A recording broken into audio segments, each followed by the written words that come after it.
Aujourd'hui pourrait être un grand jour, a titré le journal Sport. Le Mundo Deportivo a titré Classico du championnat. Le journal AS, qui est un journal madrilène, a titré Question d'honneur. Et puis, celui qui a parfaitement, qui a bien résumé ce qui se passe en Liga, en Espagne, depuis déjà 2 saisons, c'est le journal Marca, qui a titré et qui demande aux Madrilènes à éviter un autre coup. Et ce qu'on peut constater sur cette une, les amis, c'est que Aurélien Gano est en altitude et en hauteur. Je ne sais pas si c'est aussi un message en Gano de distribuer les patates au Barça, de se rassurer que le Barça soit mis KO aujourd'hui, de se rassurer que le Real Madrid remporte le combat, puisque il avait remporté son combat contre Valverde, les gars.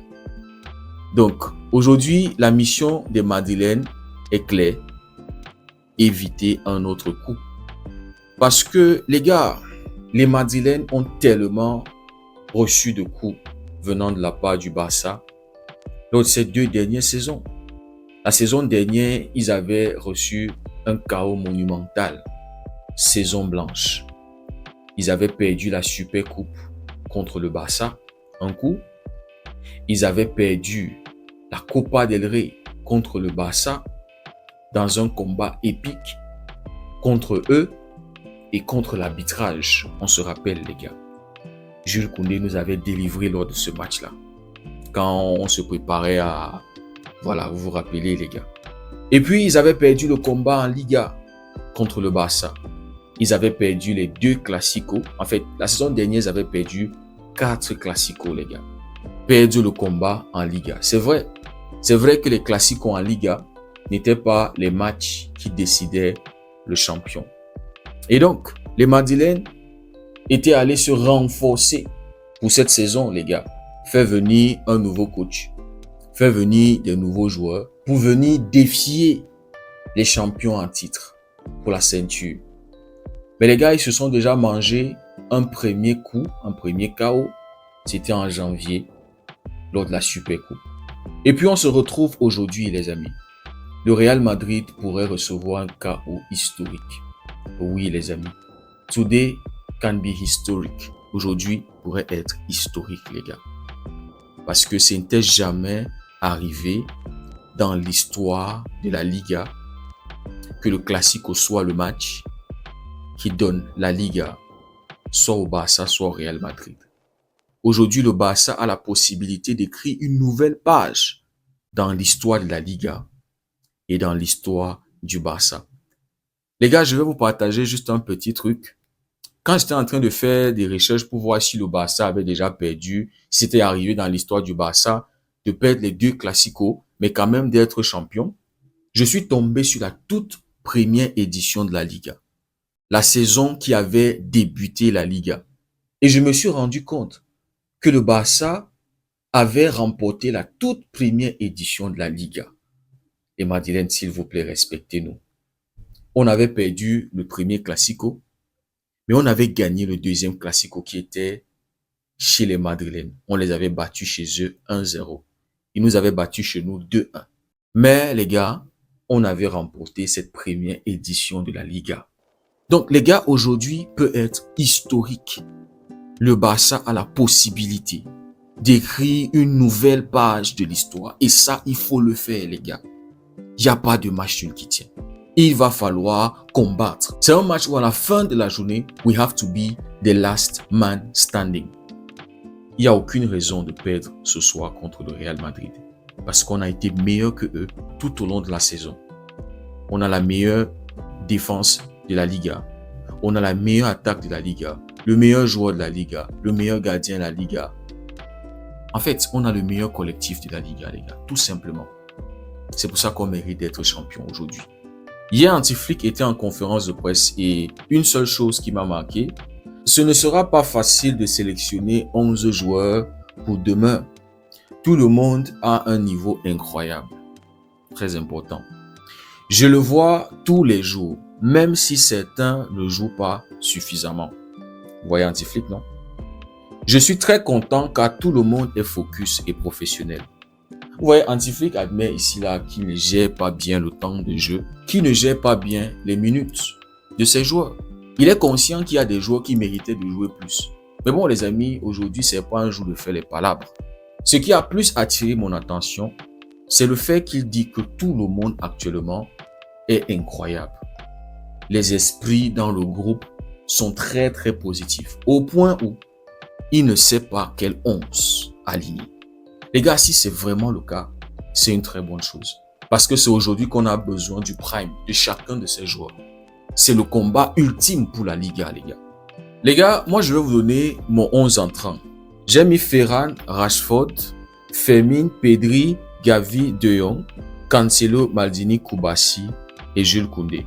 Rashford, pourquoi? Parce que lors des 2 derniers matchs, contre Retafe et contre le Celta Vigo, c'est un but, une passe décisive. Il avait fait 2 entrées qui étaient magnifiques. Maintenant, ce matin, je lisais dans le journal Sport que Hansi Flick compte renouveler sa confiance à Rooney Bardghji parce que c'est lui qui est censé être la doublure de Lamine Yamal. Mais ce qu'on avait constaté lors des 2 derniers matchs, c'est que le petit avait beaucoup de pression. Et voilà, rentrer dans la chaussure de Lamine Yamal, on sait, c'est pas facile. Mais bon, Hansi Flick veut lui renouveler cette confiance-là. Et les gars, je trouve que ça va être une très bonne chose pour le mental du petit. Et considérant aussi le match, on parle du Classico, l'un des plus grands matchs chaque saison. Toute la planète foot focus sur ce match-là. Donc ça va faire beaucoup de bien au mental de ce petit-là s'il est titulaire ce soir, les gars. Et donc, comme vous l'avez constaté, Rafinha n'est pas dans mon 11. Pourquoi? Parce que je me dis que Rafinha n'a pas encore de rythme. Il revient de blessure. Et on se rappelle que la semaine dernière, il n'avait pas joué. Donc, je me disais aussi que peut-être Hansi Flick le gardait pour le Classico. Mais quand j'ai vu le 11 probable, selon le journal Sport, Rafinha n'est pas là-dedans, ce qui confirme le fait que voilà, Hansi Flick probablement va aligner ceux qui ont plus de rythme que d'autres. Et donc, dans le 11 probable, selon le Mundo Deportivo, on aurait Lewandowski titulaire, Rooney Bardghji, Dani Olmo, Fermin, Gavi, Pedri. Et puis, la défense qu'on connaît, les gars. Olmo, j'étais en train d'hésiter. Est-ce qu'il ne faut pas le faire jouer en deuxième période? Quand les Madrilènes sont un peu fatigués, parce qu'on sait, parce qu'on connaît sa capacité à gérer le ballon, à avoir le contrôle. Et aussi, aller gratter des pénaltys dans la surface, il a ces capacités-là aussi. Et si on a le 11 de Sport qui débute, ça veut dire qu'on aura De Jong en deuxième mi-temps pour avoir plus de contrôle de la balle. Les gars, c'est un match où tout le monde va devoir défendre, tout le monde va devoir attaquer. C'est un match où il va falloir être super concentré dès la première seconde. Parce qu'on connaît les Madrilènes. Dans le chaos, ils sont capables de faire mal. C'est-à-dire même quand ils sont vus comme les underdogs, ils ne sont pas favoris, ils sont capables de faire mal. On l'a vu contre City, contre le Bayern. Ils ont failli sortir le Bayern, les gars. Et en plus de ça, ils vont arriver dans ce Classico en Lyon blessés, puisqu'ils sont actuellement dans une très grosse crise. Donc, il va falloir faire très attention au Real Madrid. Donc, c'est un match où on va devoir être posé, être patient, surtout voler comme des papillons et piquer comme des abeilles. Ça veut dire que chaque situation, chaque erreur du Real Madrid doit être punissable par le Barça. Donc, il va falloir être chirurgical devant les goals. C'est le match où il ne faut pas du tout gaspiller. Parce que je me dis que le Real Madrid en première mi-temps va enflammer le match et va essayer de marquer 2 buts. Pour ensuite défendre cet avantage-là. Ils vont arriver, garer le bus et aller en contre-attaque. Parce qu'ils savent qu'en termes de possession de balle, ils ne peuvent pas concurrencer avec le Barça. Ils vont jouer les transitions et les contre-attaques. Il va falloir faire très attention à Vinicius. Je pense que ça sera son match. Et aussi à Aurélien Gano en passant. Les gars, il va falloir prêter très attention au duo Vinicius-Gonzalo Garcia. On se rappelle du mal que ça avait causé à Espanyol. Et aussi de la connexion Bellingham-Vinicius, les gars. On se rappelle. C'est un match où Kylian ne va pas être titulaire, les gars. Donc c'est un match qui va être super compliqué. Mais il ne faut pas qu'on se précipite dans ce match-là. Il va falloir qu'on ait le contrôle du match. C'est pour ça qu'il va falloir être les premiers à donner le coup. Mais même si on reçoit le premier coup, les gars, mentalement, on doit être capable de se relever parce que le stade va être plein. Les supporters seront là pour faire la fête, pour encourager. Il va falloir être mentalement très fort, concentré et saisir les opportunités qu'on aura. Être clinique devant les goals. C'est un match qui va être très émotionnel. Le Real va venir mettre le feu. Mais il faudra qu'on soit capable d'éteindre ce feu-là, les gars. Hansi Flick va devoir jouer un rôle très important à calmer l'équipe, à inspirer la sérénitude. Les gars, on espère que ce soir va être historique pour nous et qu'on va enfin être sacré champion de cette Liga. On le mérite, faire le back-to-back. Dites-moi ce que vous en pensez en commentaire. Si le contenu vous a plu, likez, partagez. Pour ceux qui découvrent cette communauté, n'hésitez surtout pas à nous rejoindre. Merci beaucoup d'avoir suivi la vidéo. On se dit à très bientôt. Passez une belle journée et que Dieu vous bénisse.